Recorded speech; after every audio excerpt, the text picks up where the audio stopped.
Hey guys! Welcome back to our YouTube channel. For today's vlog, i-review natin yung mga binili natin na bag from Vietnam. Legit na legit to.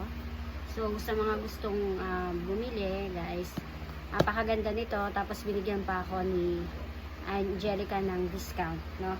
So, kung isi-search mo nyo yung page niya, L&A Collection PH siya.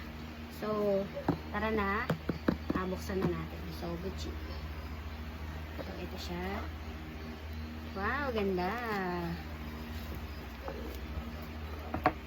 So, ito yung mga mga class A.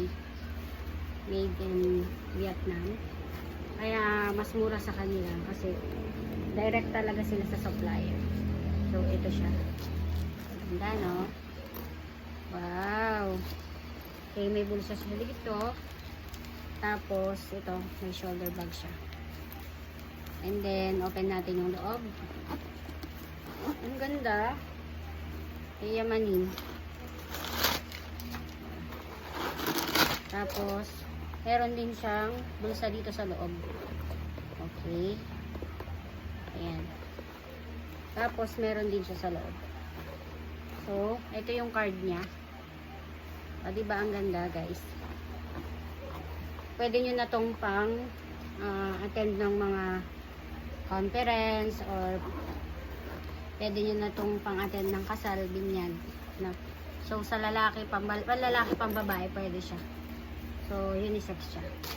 So next naman natin itong Hermes. Ayan, nakabox siya. Gusto ko to. Ayan, no? So makikita nyo merong ganito si Marian Rivera at saka si Jinky Pacquiao. Okay. So meron siyang bag. Lalagayan kapag i-imbak mo siya. O itatago. So ito siya. Ang design niya parang siyang balat ng crocodile. Wow, ang ganda. Ang ganda nito, guys, kahit sa personal. So ito, ikot niya lang siyang paganyan. Ikot niya lang siya paganyan. So, ayun yung lock niya. Open na natin. Oh, ang dami yung lock. So, ito. Tanggalin pa natin ito. So, lock